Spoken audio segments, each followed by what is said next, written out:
Buenas tardes, colegas. Vamos a empezar la sesión del día de hoy deseándoles pues que este tiempo que falta para el examen que viene el próximo año sea realmente fructífero, ¿no? Como saben, el hecho de venir aquí, estar 4 horas de su tiempo todos los días, es una inversión muy valiosa para su formación, pero eso no es suficiente para que ingresen. Entonces yo lamento decirlo esto porque tal vez puedan pensar que solamente viniendo y escuchando las clases va a ser suficiente, ¿no? Necesitan estar revisando todos los días un promedio de 2 a 4 horas adicionales a las que están ustedes aquí para realmente tener un performance pues muy bueno en el examen, ¿no? Y eso lo sabemos ya realmente casi como de memoria, ¿no? Porque las personas que ingresan y los chicos que ingresan a cosas que nunca se lo propusieron nos dicen eso, no, doctor, yo vine acá y todos los días estudiaba, ¿no? Perfecto, pero eso es la constante, ¿no? Hay excepciones, lógicamente, pero definitivamente esa es la clave del éxito. Ahora, trabajan seguramente algunos de ustedes o muchos y el tiempo no da más, entonces con 2 horas bastará, ¿no? 2 horas más adicionales diarias, pero como de repente tienen el sábado y el domingo un poco libre, entonces intenten recuperar el tiempo que no han podido estudiar o repasar para esos días, ¿no? Es muy importante entonces la constancia. Muchas personas han cogido el curso online el año pasado, pero estuvieron ahí la primera semana, la segunda 3 días, la tercera 2 días y al final ya no más. Y entonces hay que tener mucha fuerza de voluntad. Entonces el estar acá asegura un poco la presencia, pero en cuerpo, ¿no? Pero no solamente en cuerpo, también requeremos que estén al 100%, ¿no? Bueno, muy bien, entonces vamos a empezar el curso de hoy, el capítulo de hoy en realidad es un capítulo bastante sencillo. El año pasado solamente vino una pregunta y este año ha venido 3, o sea que el curso iba a desaparecer, el capítulo iba a desaparecer ya, porque no había muchas preguntas, pero para este año, aunque ha puesto la misma pregunta siempre del nervio mediano, comprometido, que ya clásica, todos los años ya lo ponen, pero igual, de todas maneras estamos atentos a cualquier otra pregunta que puedan venir, ¿no? Entonces, recordar que dentro de la reumatología hay un capítulo o un grupo de enfermedades que se denominan no articulares. Es decir, la reumatología no solamente se ocupa del compromiso articular, también sino del compromiso periarticular o como dice acá, no articular. Y cuando nosotros decimos esto hay que referirnos al problema de las tendinitis, bursitis, ¿no es cierto?, de las entesitis, y todos estos compromisos son localizados, ¿no? Cuando hablamos del síndrome del túnel del carpo, también estamos hablando de un compromiso no articular pero localizado. Sin embargo, hay compromisos, ¿no?, que son sistémicos, no articulares, y de ellos el que deben recordar es la fibromialgia, que esta es una patología muy importante y no le dan bola en el examen, ¿no? Yo estoy seguro que este año que viene o en cualquier otro es posible que les vengan preguntas relacionadas a este tema, así que el concepto es bien sencillo y ahora lo vamos a comentar. También tenemos otras enfermedades, polimialgia reumática, osteomalacia, osteoporosis, y además enfermedades hereditarias, ¿no?, hereditarias del tejido conectivo, como por ejemplo enfermedad de Marfan, Ehlers-Danlos, pseudoxantoma elástico. No confundir con enfermedades inflamatorias del tejido conectivo, que son aquellas que ustedes recuerdan como el lupus, o tal vez la AR o el Sjögren, etcétera, ¿no? Por otra parte, ya está el capítulo de compromiso articular, que es lo que realmente uno lo asocia rápidamente cuando dice reumatología. Y este compromiso articular deben empezar a diferenciarlo de una manera muy sencilla. ¿Tiene un predominio inflamatorio o la patología no es muy inflamatoria? ¿Y eso cómo lo sabe uno? Generalmente por la presencia de fiebre y o, sobre todo, por la presencia del tipo de dolor. ¿Cómo así? Por ejemplo, si tengo un compromiso articular en donde el paciente me dice que la rodilla le duele cuando camina y le deja de doler cuando se sienta, entonces ese es un dolor de tipo mecánico, es un dolor de tipo no inflamatorio. Es característico de la artrosis, por ejemplo, o de patologías traumáticas. Al revés, si el paciente me dice, doctor, yo tengo la rodilla que me duele cuando no la muevo, pero si la muevo, me calma el dolor. Cosa paradójica, pero así ocurre. Ese tipo de dolor se llama dolor de tipo inflamatorio, Y ese dolor inflamatorio nos orienta a pensar en enfermedades como, por ejemplo, artritis reumatoidea o lupus eritematoso o cualquier otra enfermedad del tipo inflamatorio. Ahora, cuando hablamos de enfermedades inflamatorias articulares, hay que ver si es de una sola articulación o de más de una articulación. ¿Cuándo decimos que es oligoarticular? Cuando el compromiso es de 2, 3 o hasta 4 articulaciones. Y poliarticular si tiene 5 o más. Y es más, tenemos que tener en cuenta si el compromiso es asimétrico o si es simétrico, porque eso nos orienta a alguna enfermedad en particular. Es muy característico la artritis reumatoidea, cuyo compromiso es simétrico, pero por ejemplo una espondilitis anquilosante se caracteriza porque el compromiso es asimétrico y oligoarticular inclusive, ¿no? Entonces, visto de otra forma, tenemos el compromiso monoarticular que les comenté, y es decir, una sola articulación. ¿Y qué enfermedades debemos recordar que debutan habitualmente con una sola articulación comprometida? La gota, ¿no? La pseudogota y la artritis infecciosa, es decir, la artritis producida por un hongo, por una bacteria o por un virus. Todas ellas generalmente debutan comprometiendo una articulación, aunque a veces pueden debutar comprometiendo 2 o 3. O sea que pueden ser oligoarticulares, pero principalmente son monoarticulares estas enfermedades infecciosas a la articulación. Y cuando hablamos de oligo o poliarticular, ya el espectro es mucho mayor. Hay que considerar ahí tal vez si el compromiso es simétrico o es asimétrico. Si es simétrico o asimétrico, siempre tener en cuenta el tiempo, y es que el tiempo nos orienta a pensar en alguna enfermedad en particular. Si tengo un compromiso poliarticular simétrico y es crónico, la enfermedad representativa es la artritis reumatoidea. También el lupus, por supuesto, pero la artritis reumatoidea es el prototipo, ¿no? En cambio, si tengo un compromiso oligoarticular asimétrico que inicia de forma aguda, debo recordar que podría estar ante una espondilitis anquilosante o una artritis reactiva o una enfermedad de Behçet. La vasculitis o las vasculitis en general sistémicas producen artritis, ¿no? Y la artritis que producen pueden ser generalmente de tipo asimétrica, aunque a veces son simétricas, pero característicamente son asimétricas. La artritis psoriásica, como ven, puede ser tanto simétrica como asimétrica, ¿no? En las 2/3 partes de casos es asimétrica. Y en una 1/3 parte de los casos es simétrica, y es que la artritis psoriásica tiene varias formas clínicas de presentación. El Sjögren se parece, cuando produce poliartritis, se parece a la artritis reumatoide. Se parece bastante, ya que afecta articulaciones grandes y pequeñas, y tiene un curso crónico.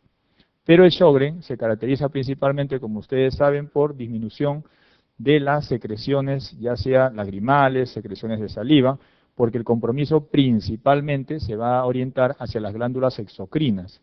Eso no ocurre en la artritis reumatoide, ¿no?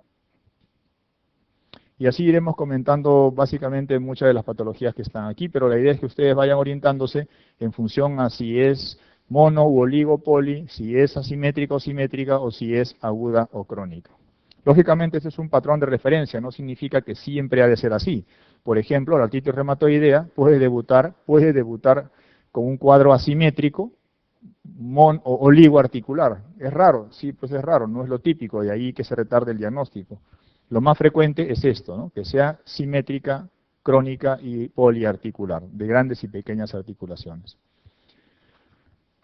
Esto lo tienen al final de su separata. Recordar básicamente que el líquido sinovial nos orienta para el apoyo diagnóstico.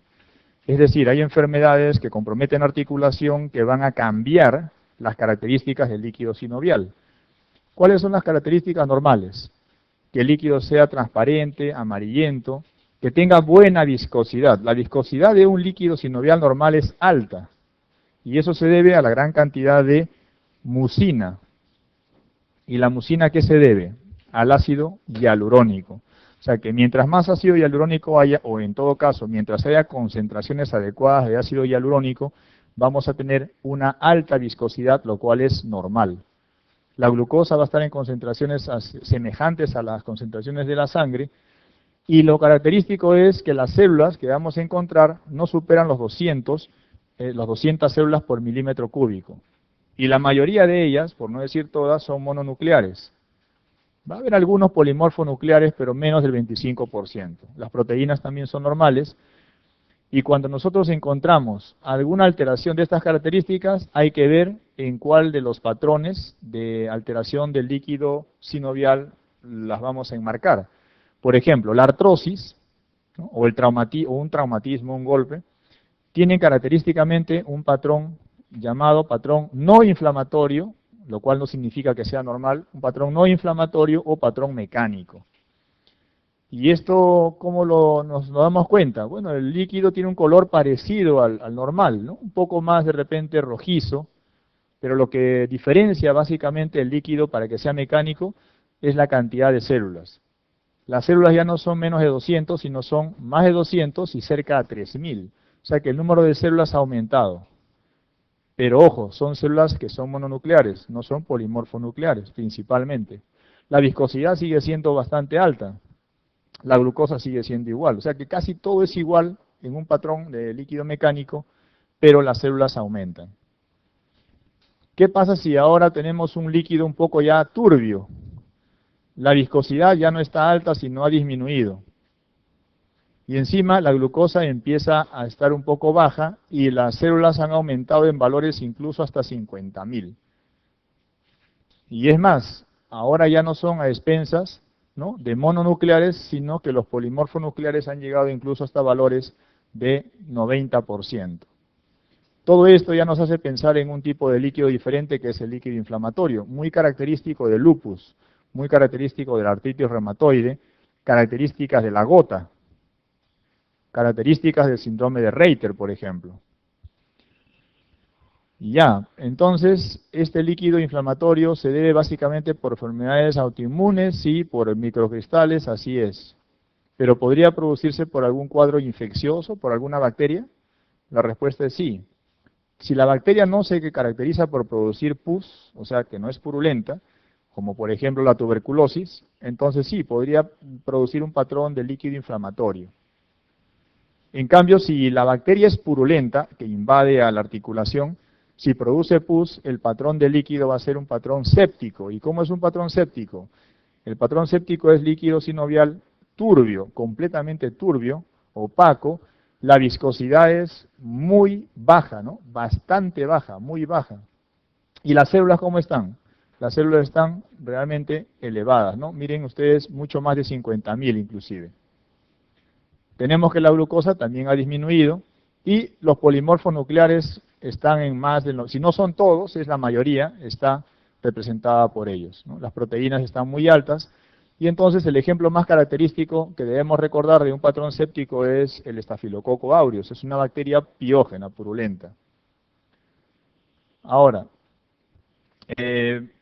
a veces la gota, que da un patrón, inflamatorio, muchas veces da un patrón séptico, es decir, a veces encontramos en una gota, en un paciente con gota, punzamos, sacamos líquido, y a veces encontramos pues que la viscosidad está muy baja, que las células están muy altas, más de 50.000, que básicamente hay polimorfonucleares, entonces uno tiene que estar atento de repente a que tal vez este patrón no sea solamente por bacterias piógenas, sino también por enfermedades inflamatorias muy intensas como la gota. ¿Cómo diferenciaré entonces, si tengo este patrón, cómo diferenciaré si es una bacteria o es gota? Por la presencia de cristales o la presencia de bacterias del Gram, ¿no es cierto? Si salen cristales positivos en forma de aguja, será gota, y si encuentro Gram negativo, bacterias Gram negativas o bacterias Gram positivas, entonces estaré hablando de un cuadro bacteriano piógeno. Entonces, recordar, la tuberculosis, siendo bacteria, no produce cuadro séptico, o mejor dicho, no produce artritis líquido sinovial de patrón séptico, sino de patrón inflamatorio. Empezamos entonces a comentar el reumatismo extraarticular, y debemos entonces empezar hablando del hombro doloroso, pero un hombro doloroso no por un problema articular propiamente, sino periarticular. ¿Qué compromiso habrá en un problema de hombro doloroso que no sea la articulación? Una inflamación del tendón. ¿De qué tendón? Hay varios tendones que pasan por el hombro, pero principalmente del tendón largo del bíceps. ese que pasa por la corredera bicipital, entre el troquín y el troquíter, este de ahí se puede alterar también y producirnos una tendinitis bicipital. Pero la vedette, la estrella y lo que se compromete más frecuentemente es el manguito de los rotadores, tendinitis del manguito de los rotadores. Como saben, el manguito de los rotadores se encarga de producir rotación externa y rotación interna, ¿no es cierto?, del miembro superior, ¿no? Rotación hacia afuera o rotación hacia adentro, como quieran. Es más, el manguito de los rotadores está constituido por 4 músculos: el supraespinoso, el infraespinoso y el redondo menor. Esos 3 músculos rotan hacia afuera el miembro superior. En cambio, el otro componente del manguito de los rotadores es el subescapular. El subescapular rota hacia la parte interna. Es más, el subescapular se inserta en el troquín. En cambio, los otros 3 músculos se insertan en el troquíter. O sea que siempre se va a comprometer todos los músculos del manguito de los rotadores. No, habitualmente se puede comprometer uno de ellos nada más, y el que se compromete muy característicamente es el supraespinoso. Y ese supraespinoso, ¿cuál es el detalle? ¿Qué es lo que tienen que recordar de él? Que el supraespinoso, a diferencia del resto, tiene una acción que lo diferencia de los demás, que es el que empieza a abducir el miembro superior. Es el que inicia la abducción del miembro superior. Entonces, si el supraespinoso está dañado, este movimiento de abducción inicial está comprometido. Otra causa de un hombro doloroso es la bursitis subacromial. ¿Qué es una bursitis? Es una inflamación de la bursa. La bursa es un cojinete, ¿no?, de membrana sinovial que está protegiendo muchas veces el tendón del hueso o el músculo del hueso para que no se inflame. Es como un colchón, como un cojín que está amortiguando el traumatismo y los golpes de un tendón que pasa por ahí. Entonces, muchas veces, cuando uno tiene un hombro doloroso, piensa que es una tendinitis del supraespinoso, cuando en realidad es una bursitis subacromial, porque el tendón del supraespinoso está pasando justamente entre la bursa y está pasando entre el hueso, ¿no? Bueno, esto de aquí al final que he puesto artrosis acromial, esto ya es una artrosis, este no es un compromiso no articular, este sí es un compromiso articular, pero lo he puesto acá porque es una causa también de hombro doloroso. Pero cuando hablamos de patología no articular, básicamente nos referimos a los 3 primeros. Y esta es la imagen de un hombro doloroso, fíjense, aquí está el tendón del bíceps largo que está pasando por la corredera. Acá está el manguito de los rotadores, ¿no? Acá está insertándose el supra e infraespinoso, con el redondo menor están insertándose en el troquíter, y este que está acá, que sería el subescapular, está insertándose en el troquín. Estos músculos entonces son los músculos más comprometidos del hombro doloroso y se denomina tendinitis del manguito de los rotadores. ¿Por qué rotadores? Porque rotan el miembro superior hacia afuera o hacia adentro. Pero miren este cojinete, esta bursa está amortiguando entonces el paso de los tendones y lo divide de la zona muscular. Y justamente cuando hay una inflamación en esta bursa también es muy característico el dolor. Y entonces hablamos de una bursitis subacromial y o bursitis subdeltoidea, ¿no? Porque hay otras bursas más aquí independientemente. Acá están los 4 músculos que les he comentado del manguito de los rotadores para que lo tengan en cuenta. Recuerden, el que rota hacia adentro es el subescapular, ¿no? Es el que se inserta en el troquín. El resto produce rotación externa y se inserta en el troquíter. ¿Cómo hacemos el diagnóstico de esta patología? Claro, clínicamente se pueden hacer algunas maniobras para poder diferenciar a algunas de estos tendinitis que hemos comentado, pero uno de los exámenes que nos ayuda mucho es una placa radiográfica. Más aún cuando encontramos una imagen que no corresponde de la anatomía normal. ¿Qué cosa será esto que está acá? Esto de aquí no es normal. Esto de acá es la calcificación del tendón del supraespinoso. Entonces, en una placa radiográfica, normalmente el tendón no se va a ver. Así está inflamado, no se va a ver. Pero sí se vería, en este caso, si hay calcificación del tendón, ¿no? Una placa radiográfica nos ayuda, pero no siempre veremos calcificación. Por lo tanto, si hay alguna duda, por ejemplo, entre una bursitis subacromial o una tendinitis, la ecografía nos va a sacar de dudas. Pero no siempre la ecografía nos saca de dudas, porque nos puede confundir. Entonces, si queremos el diagnóstico exacto, si queremos si nos preguntan cuál es el gol estándar para poder diagnosticar una tendinitis o alguna inflamación de tejidos blandos, en la resonancia magnética nuclear es lo indicado. ¿Has visto los jugadores, pues las estrellas, ¿no? Se doblan un dedo, una cosa así, quieren saber exactamente un tendón, una fibra, ¿qué piden? ¿No? Resonancia, como si estuvieran haciéndose un hemograma, ¿no? Entonces la resonancia magnética en realidad tiene sus indicaciones y se solicita sobre todo cuando hay que diferenciar alguno de las lesiones ante la duda diagnóstica de exámenes previos, ¿no? Otro tipo de compromiso podríamos llamar también el codo doloroso, ¿no? Claro, no hay síndrome, bueno, sí lo puede uno, los síndromes uno mismo los crea en función a la facilidad de poder diagnosticar o no. Yo podría decirle hay un síndrome de codo doloroso y ese síndrome del codo doloroso puede ser un síndrome que está representado por el codo del tenista o el codo del golfista. Bueno, en esencia, el codo también se puede dañar y se puede dañar por una tendinitis, o sea, por una inflamación del tendón o por una entesitis. ¿Qué cosa es una entesitis? ¿Una inflamación de quién? De la entesis. ¿Qué cosa es una entesis? Una entesis es la zona más proximal del tendón que se une al hueso. Entonces una entesitis es como si fuese una tendinitis, pero una tendinitis mucho más localizada, más cerca al tejido óseo, o sea, al periósteo. Entonces, cuando hablamos de un codo del tenista, cuando el compromiso es en la parte externa, o sea, en el epicóndilo, acá. Esto es un paciente que estamos viéndolo desde atrás, ¿no? Este es el pulgar, estos son sus 4 dedos, estamos viéndolo en la vista posterior. Entonces, en esta zona, en el epicóndilo, va a haber un compromiso, una tendinitis, ¿no? Este es el codo del tenista, pero del tenista aficionado, ¿no? Los tenistas pues, profesionales no se lesionan, no tienen una buena volea, según los libros clínicos dicen es el tenista que no sabe sacar o no hace las voleas correctas, ¿no? En cambio, cuando tenemos un codo en donde el compromiso es en la zona interna, estamos hablando de una epitrocleitis. Y una epitrocleitis se ve principalmente, bueno, clásicamente les digo en realidad, en los golfistas que hacen la jugada esta del swing, cuando van a hacer la maniobra esta que botan la pelotita. Yo no sé qué chiste le encuentran en eso, pero bueno, eso es su distracción. La cuestión es que los golfistas, cuando también no saben hacer el swing, que no se vayan a resentir ni ofender los que practican golf, pero debe ser un deporte interesante. Entonces, eso básicamente va a originar una epitrocleitis, ¿no? Entonces, recordar epicondilitis, codo del tenista afuera, y epitrocleitis, codo del golfista en la parte interna. Ambos pueden ser entesitis o tendinitis.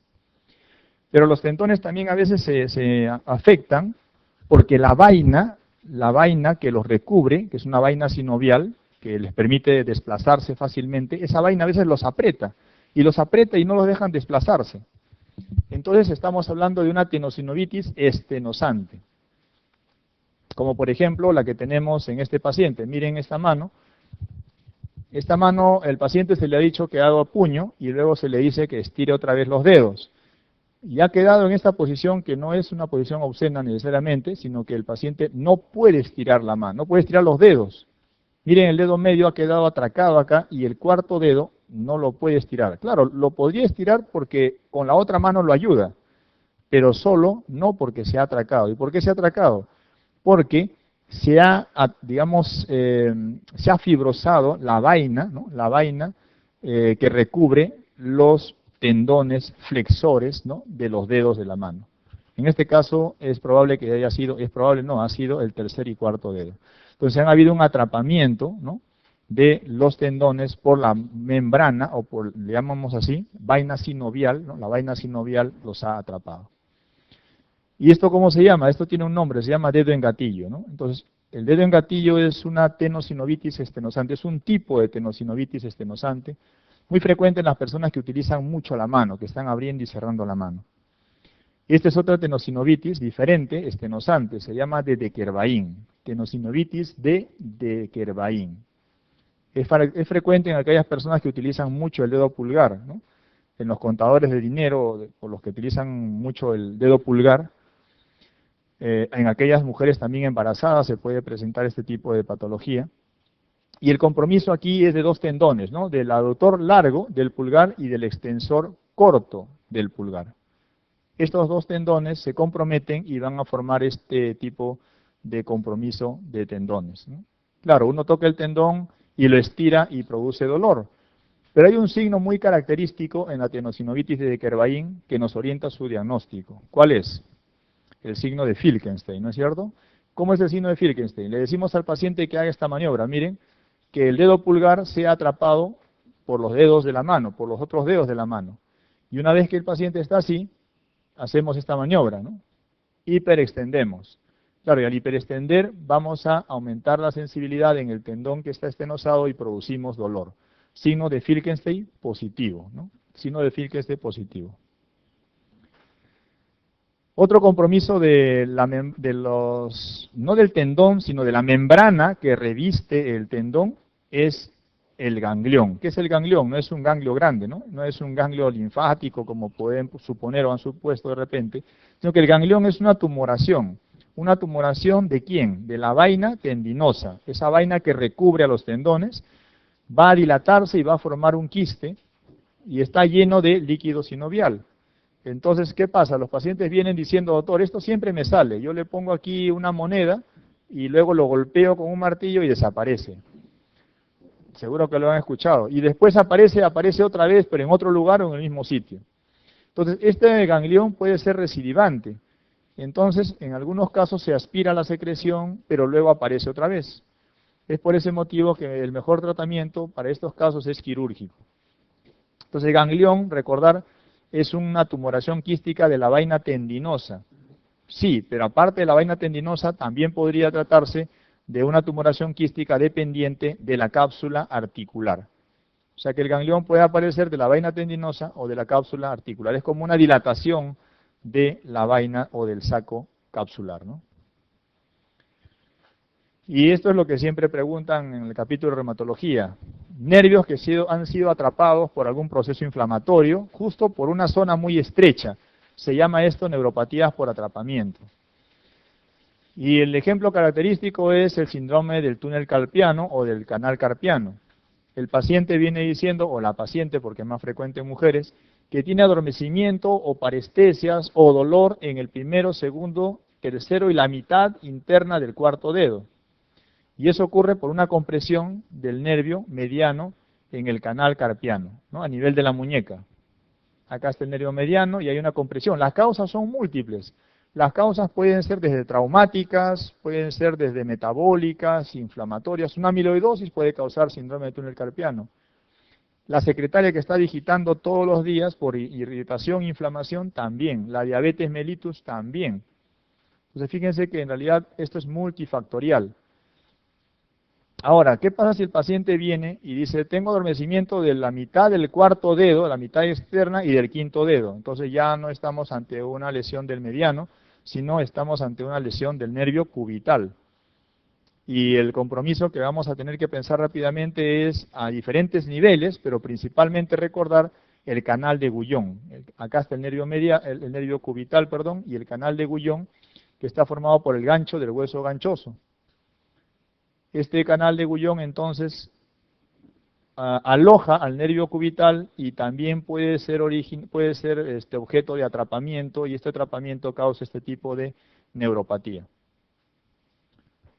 Muy bien, entonces, ¿cómo diagnosticamos esto? ¿Solamente porque el paciente dice que viene por parestesias?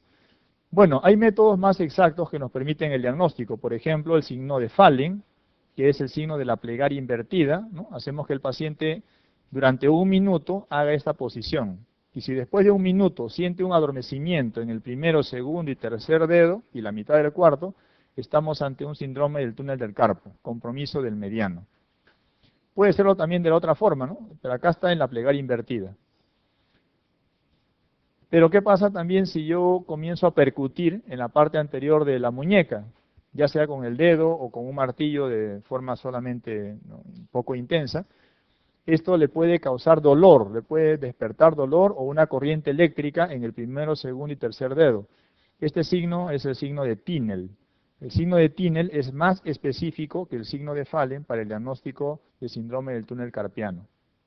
Esto no sirve para diagnosticar, ojo, el síndrome del canal de Guyon o el compromiso del cubital, ojo.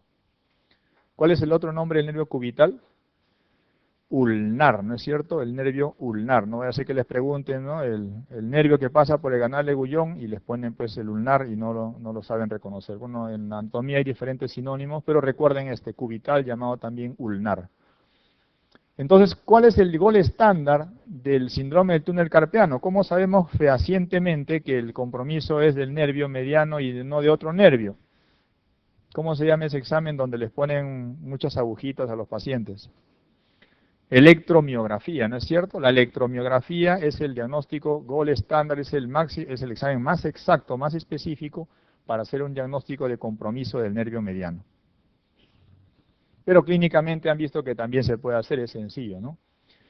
Otro compromiso no articular son las bursitis. ¿Y qué es esto? Son inflamaciones de la bursa, que son cojinetes digamos, de membrana sinovial. Miren aquí el codo de este paciente, se cayó y esto fue un compromiso traumático de la bursa y se llena de líquido sinovial. Es una bursitis traumática olecraniana. Las bursas se encuentran en muchas partes del cuerpo, ya acabamos de ver una subacromial. Esta es una bursitis olecraniana. Las personas que caminan demasiado también van a presentar una bursitis a nivel del trocánter, ¿no? Bursitis trocantérica o trocanteria, como dice acá. Esta bursitis es característica de los bicicleteros, ¿no? De los pedaleros también, como se hacen llamar. Y esta es la bursitis de la pata de ganso, llamada también bursitis anserina. ¿Qué músculos conforman la pata de ganso? 3 músculos. El sartorio, ¿no? Que está por acá en la parte más superior interna, el gracilis, llamado también recto interno, ¿no? Que es este el que está en el medio, y el semitendinoso. Estos 3 músculos, como ven ustedes, se van a insertar ¿en qué parte? En la tibia, en la parte interna, en la parte superior de la tibia y en la zona interna. Como ven, esta es la rodilla, por si acaso, ¿no? Acá está la rótula, esta es la parte anterior, esta es la parte posterior, y fíjense dónde se inserta. Y esto es muy importante que lo reconozcan, porque hay pacientes que vienen diciendo, doctor, tengo artrosis de la rodilla, ya estoy tomando pues glucosamín, glucano, un montón de tiempo, no mejora. Al final, ¿qué cosa es lo que tiene? Uno le examina y no tiene ningún problema articular, y su problema básicamente es acá. Entonces, cuando tenemos una rodilla dolorosa, hay que descartar que la paciente o el paciente tenga una bursitis, como vamos a ver en un momento, una bursitis prerrotuliana, acá, o que tenga una bursitis anserina, o sea, una bursitis de la pata de ganso. Acá está la bursitis prerrotuliana, esta es propia de los pacientes que están mucho tiempo arrodillados, ¿no? Las monjitas, por ejemplo, o las personas que limpian los pisos, aunque ya no se acostumbra a hacer, pero que se ponen de cunclillas. Entonces, o se caen accidentalmente muchas veces al subir las escaleras y no se percatan y siguen caminando luego, y la fricción al final hace que esta bursa se quede inflamada crónicamente, ¿no? Entonces, bursitis prerrotuliana, esta es una rodilla, como ven, y esta es la parte anterior de la rótula. Y otro compromiso extraarticular, o en todo caso no articular, es el que se va a producir cuando la palma de las manos o la planta de los pies se afecten. ¿Cómo se van a afectar? Porque se produce una fibrosis de la fascia palmar. Miren estos dedos que no se pueden estirar completamente, pero esto no es por si acaso dedo en gatillo. El dedo en gatillo se llama cuando la vaina sinovial atrapa al tendón. Acá el tendón está comprometido, pero no es por la vaina sinovial, sino ¿por qué? Por la fibrosis de la fascia de la palma de la mano, ¿no? Es una fibrosis palmar. ¿Y cómo se llama esta enfermedad? Enfermedad de Dupuytren. La enfermedad de Dupuytren es una fibrosis de la fascia palmar, no se sabe la causa exactamente, parece ser de mecanismo inmunológico, en donde vamos a encontrar un compromiso del cuarto y del quinto dedo característicamente con nódulos, ¿no? Hay un engrosamiento nodular, ¿no? Y digamos, el tratamiento específico es quirúrgico, retirar esa fibrosis para que queden libres los tendones flexores de la palma de la mano. Recuerden entonces, enfermedad de Dupuytren es una fibrosis de la fascia palmar. Y también hay una fibrosis de la fascia del pie, de la planta del pie, de fasciitis plantar. De la misma manera hay una fibrosis y el tratamiento también es quirúrgico, aunque se puede estar utilizando corticoides hasta que se haga el tratamiento definitivo quirúrgico. Muy bien, todas esas patologías no articulares reumatológicas son localizadas, pero esta de aquí, la fibromialgia, ya no es localizada, esta es generalizada. Esta es un compromiso no articular sistémico. Y la fibromialgia, como su nombre lo dice, hay dolor, ¿no? ¿Hay dolor en dónde? En los músculos y en los tendones. Fibromialgia, ¿no? Dolor en los músculos y en la zona de los tendones. Esta es una enfermedad muy característica de hombres o mujeres. De mujeres, ¿no? Y se asocia principalmente con trastornos de la personalidad, con alteraciones del ánimo, es decir, ansiedad o depresión. Se relaciona también mucho con alteraciones del sueño, sobre todo en la fase 4. Tienen alteraciones en la fase 4 estos pacientes. Y no es una enfermedad que esté pues a lo largo de toda la vida, sino que tiene episodios de recrudescencia, es decir, que presenta exacerbaciones. Es decir, estos pacientes vienen diciendo, doctor, me duele el cuello, me duele el hombro, me duele el glúteo, me duele la rodilla, o sea, le duele todo, ¿no? Entonces uno dice, la paciente tiene que estar ansiosa, pues no, ya interconsulta psiquiatría. No, pero hay que tomarse un poco de tiempo, porque en realidad estos pacientes, y a mí me ha pasado de residente, estas pacientes hay que tenerlas en cuenta, porque de trasfondo uno tiene que preguntarle, ¿usted duerme bien? No, doctor, yo me acuesto temprano inclusive, pero cuando me despierto parece que no hubiese dormido. Y cuando me levanto, todo el cuerpo lo tengo como tieso, rígido. Y ya, y esto aparece siempre, no, esto me da mucho más en algunos episodios de mi vida, ya me ha dado esta la tercera vez y coincide siempre con algún evento estresante, ¿no? Puede coincidir con que, por ejemplo, qué sé yo, el banco le quiso embargar la casa, de repente robaron su domicilio, el esposo se fue, qué sé yo, ¿no? Algún tipo de evento que realmente aflija mucho a la paciente. Digo paciente mujer porque es lo más frecuente, ¿no? Entonces recordar, estos dolores son musculoesqueléticos difusos, pero no son agudos, son crónicos. Para el diagnóstico de una fibromialgia se requiere más de 3 meses de una presentación de estas manifestaciones clínicas, ¿no? Entonces uno trata de buscar los puntos donde más le duelen a la paciente, ¿no? Porque claro, uno ¿cómo hace el diagnóstico? Desencadenando dolor al tocar a la paciente. Pero claro, uno tiene que tocar algunas partes específicas ya estandarizadas para el diagnóstico, no es cualquier lugar, aunque todo le puede doler a la paciente. Fíjense, estos son dolores, pero son dolores regionales. Este es un síndrome miofacial, por ejemplo, en esta región, este es una lumbalgia, este es un hombro doloroso, son dolores regionales. En cambio, cuando hablamos de fibromialgia, estamos hablando de dolores sistémicos, tanto por encima y por debajo de la cintura y a la derecha y a la izquierda. Esto es un paciente, esto puede ser una fibromialgia y esto también puede ser una fibromialgia. O sea, tiene que estar en los 4 cuadrantes el dolor, ¿no? Nuevamente, para insistir, hay rigidez matutina, dolor musculoesquelético, alteraciones psicológicas, parestesias. El paciente está, cuando uno le toca la piel al paciente y hace un poco de dígito-presión y suelta el dedo, hay hipoperfusión. Eso puede ser síntoma también de ansiedad o estrés, pero en estos pacientes es muy característico. Las alteraciones del sueño son fundamentales para pensar en el diagnóstico en estos casos. Estos son los puntos dolorosos que deben recordar para la evaluación, ¿no? Estos puntos dolorosos, acá les he puesto, son 2, 4, 5, 6, hay 9 puntos dolorosos, multiplicado por 2 son 18. Hay 18 puntos dolorosos para evaluar, ¿no? ¿Por qué multiplicado por 2? Porque esto es solamente de un lado del cuerpo, ¿no? Tenemos los epicóndilos laterales, los glúteos, trocante mayor, rodillas, como lo vemos acá, ¿no? Eso también lo tienen ustedes en la última página, en la última parte de su separata. Y fíjense en la nuca, punto doloroso a nivel del occiputo, en la parte de la zona cervical, la parte del trapecio en la zona media, la zona del supraespinoso en la escápula, el cuadrante superior externo del glúteo, la zona del trocánter, la zona del epicóndilo, la zona cervical baja, la zona del deltoides, la parte anterior del tórax, y la parte muy cercana, como ya vimos, a la pata de ganso también en la zona de la rodilla, ¿no? En la zona interna.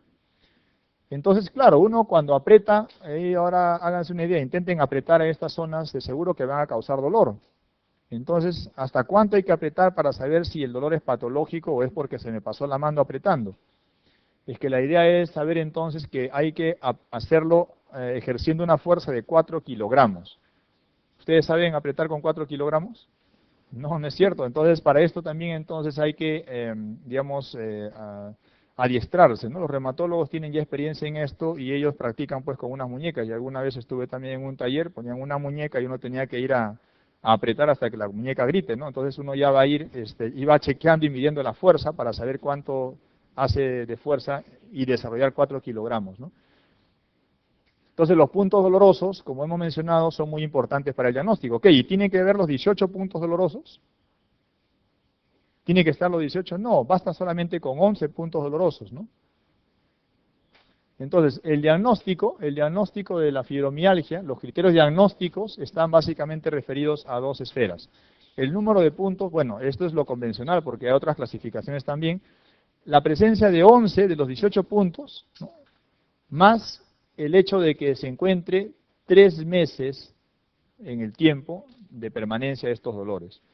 O sea, es un concepto de tiempo y es un concepto del número de puntos. Claro, otros autores señalan que es muy importante que el paciente tenga alteraciones del sueño o que tenga alteraciones de su esquema de vida originado por estas manifestaciones.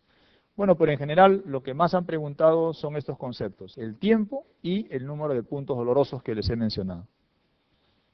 Miren esto a lo largo de la vida de una paciente o de un paciente, fíjense el estrés laboral, problemas familiares, separación conyugal, inestabilidad económica, todos ellos son detonantes que van a producir la presentación de esta enfermedad, pero cuando no ocurre nada de esto, la paciente no tiene molestias, ¿no? Entonces, ¿qué cosa dar para calmar estas manifestaciones clínicas de la fibromialgia? Bueno, lo que hacen los pacientes, ¿qué cosa es? Van a la farmacia y lo primero que le da el farmacéutico es un AINES, o corticoides, o vitaminas, ¿no?, o opioides, pero nada de eso sirve, ¿no? Incluso en la osadía de algunas personas infiltran corticoides. Todo esto no sirve. ¿Qué medicamentos son efectivos entonces en esta enfermedad? Principalmente la amitriptilina, ¿no? La amitriptilina ya se ha utilizado hace muchísimo tiempo, pero el problema de la amitriptilina es que tiene muchos efectos secundarios, ¿no? Produce boca seca, hipertensión arterial, retención de la orina, y en pacientes de edad avanzada no se podría dar, pero a veces es mejor utilizar otro fármaco. ¿Y qué otro fármaco que se puede utilizar? La pregabalina, ¿no? La pregabalina actualmente es un fármaco que se utiliza bastante para la fibromialgia, ¿no? La pregabalina también se usa para muchas otras cosas, pero en este caso la fibromialgia es el medicamento de elección. Muy bien, dice, paciente con parestesias en los dedos de la mano y dolor a la percusión en la cara anterior de la muñeca. Diagnóstico. Fácil, ¿no? Miren esto es lo que han preguntado. Esto de aquí, el diagnóstico es síndrome del túnel carpiano, ¿no? Lo mismo, mujer de 30 años, costurera, esto de este año, ¿no? Consulta hormigueo del primer al tercer dedo de la mano derecha, sobre todo a la flexión de la muñeca, prueba de Fallen positiva. No antecedentes patológicos de importancia. ¿Cuál es el diagnóstico más probable? Igual, ¿no? Entonces, tengan cuidado, pues las preguntas, todos los años ponen esto, no sé por qué, pero como es una patología tan frecuente, dicen, pues vamos a ver, vamos a darle un puntito, ¿no?, en el examen. Y esta mano es una mano patológica, ¿no es cierto? Es una mano de repente de una de nuestras abuelitas, nuestras tías, nuestras madres, ¿no es cierto? ¿Qué pasa con estas manos? Están aumentadas de volumen en las interfalángicas distales. Y este aumento de volumen puede corresponder a un problema de proliferación ósea y proliferación del tejido adyacente. Esta es una mano de una mujer con artrosis.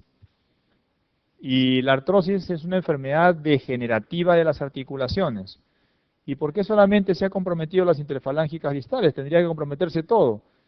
Sí, pero cuando el compromiso de las manos solamente es de las interfalángicas distales, hay que pensar que la artrosis es primaria. O sea que tiene un trasfondo hereditario. Porque la artrosis también puede ser secundaria. ¿Secundaria a qué? A un traumatismo. Por ejemplo, si tenemos algún golpe de rodilla jugando fútbol, los varones, por ejemplo, y esto no ha sido muy intenso, a los 30, 40 o 50 años podemos tener artrosis de rodilla por el traumatismo. O si vamos a desarrollar obesidad, el sobrepeso también le va a pasar la factura a las rodillas, y eso también produciría una artrosis secundaria de rodillas. Pero en el caso que no haya ningún factor exógeno conocido y se desarrolla artrosis, entonces hablamos de artrosis primarias. Y en la mujer, la artrosis primaria más frecuente es la de las manos. En cambio, en los varones, la artrosis más frecuente es de las caderas. Y en las manos, fíjense entonces la artrosis primaria, el compromiso nada más es por estos nódulos. ¿Cómo se llaman estos nódulos? Nódulos de Heberden, ¿no es cierto? Nódulos de Heberden. O sea que en la mano solamente vamos a tener compromiso cuando la artrosis es primaria, no, también cuando la artrosis es secundaria. Hay mujeres que lavan ropa toda su vida o cocinan toda su vida. Bueno, nuestras propias madres pueden tener también incluso artrosis.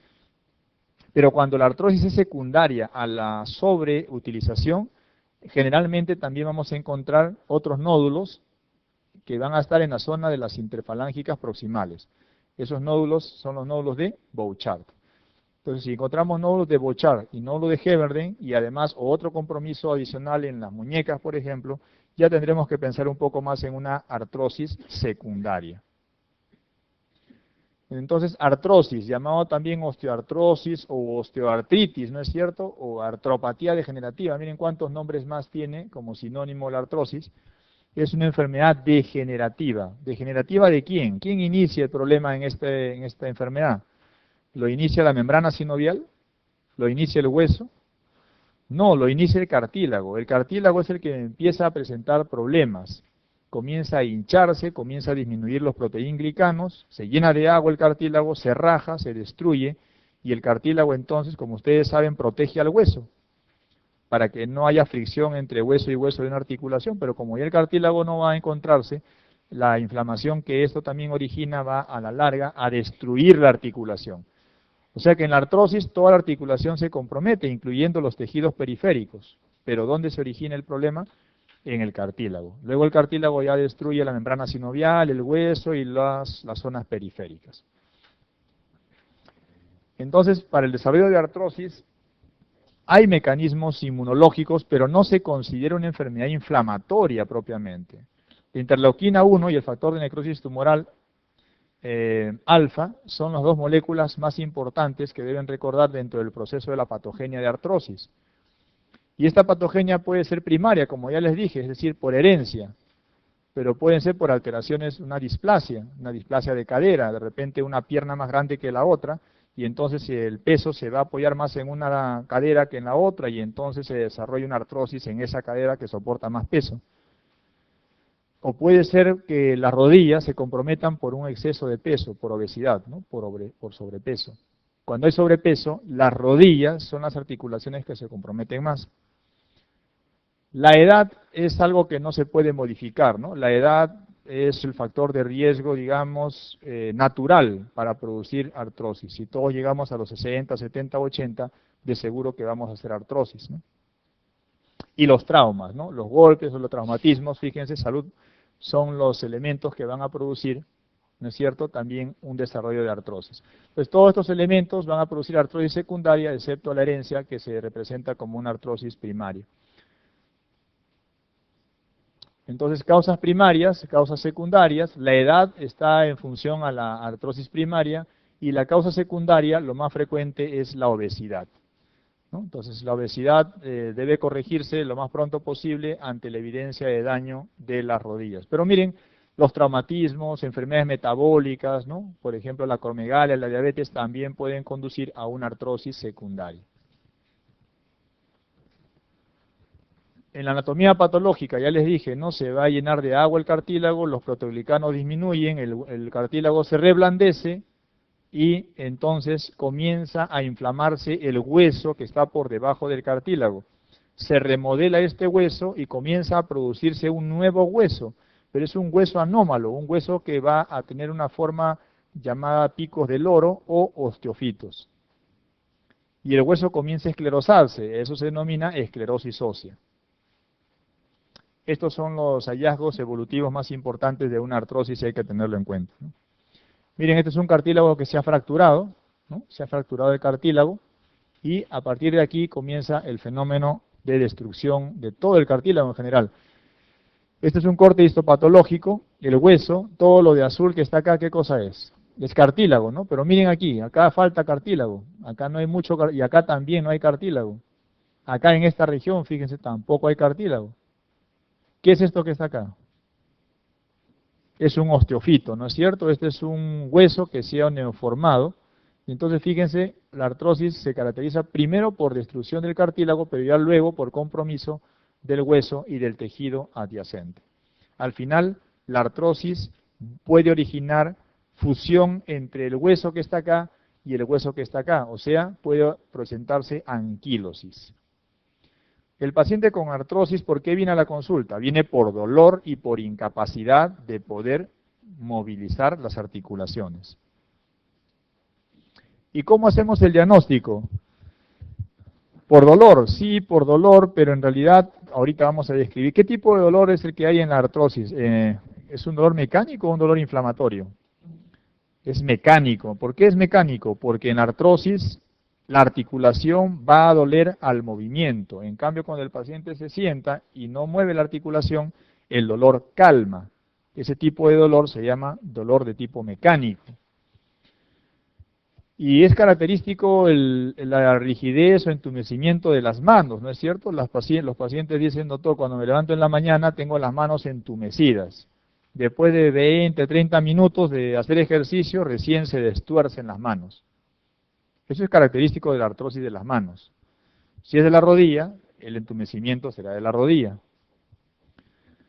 ¿Y qué pasa si el entumecimiento, ya sea de la mano o de la rodilla, dura más de 30 minutos? ¿Será una artrosis? Podría ser, pero ahí hay que pensar ya en otra enfermedad. ¿En qué enfermedades pensamos si la rigidez de la mano dura incluso más de una hora? En artritis reumatoidea, ¿no es cierto? Si la rigidez de la mano ya dura más tiempo, pensar en artritis reumatoidea. Está bien, eso nos puede orientar al diagnóstico entonces, rigidez de mano de menos de 30 minutos, dolor o rigidez de las rodillas, lo que fuere, pero el diagnóstico más certero se hace con la radiografía.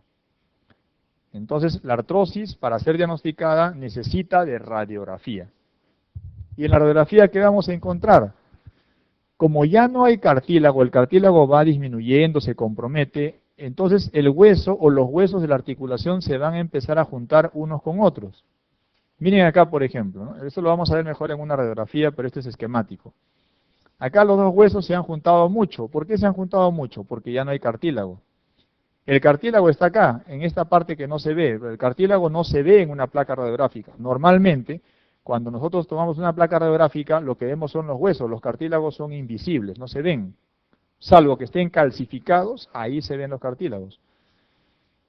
Entonces, si ya no hay cartílago, el hueso se va a ir uniendo y se va pegando uno con otro, y a eso se llama pinzamiento. Pinzamiento es una característica, pinzamiento del espacio articular. El pinzamiento es uno de los primeros signos radiológicos que aparecen en la artrosis.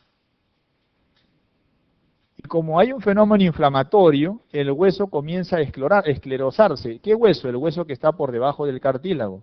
Y vamos a ver entonces un reborde mucho más blanco, lo vamos a ver luego, y eso se llama esclerosis subcondral, o sea, esclerosis del hueso que está por debajo del cartílago, subcondral. Como hay fenómenos inflamatorios, se comienza a reabsorber el hueso que está por debajo del cartílago, y a eso se llama geodas, que son pequeños quistes donde se va a reabsorber el tejido óseo. Y es más, como hay inflamación en el hueso, hay neoformación ósea, a eso se llama osteofito. Y si el compromiso continúa, si el daño sigue, se fusionan los huesos y al final va a haber anquilosis. Claro, lógicamente con deformación articular de por medio. Entonces, fíjense, esto es la secuencia natural evolutiva de una artrosis. Primero pinzamiento, luego esclerosis subcondral, luego osteofitos con geodas y al final deformación articular, incluyendo fusión, incluyendo anquilosis. Las articulaciones que se comprometen en la artrosis son casi todas, pero particularmente no se compromete mucho el hombro, no se comprometen mucho los codos, ni tampoco los tobillos. En cambio, sí se compromete rodilla, se compromete cadera, se compromete mano, muñeca, ¿no es cierto? Y la columna vertebral, ¿no? La columna vertebral. ¿Cómo se llama la artrosis que compromete a la columna vertebral? Se llama espondiloartrosis, ¿no?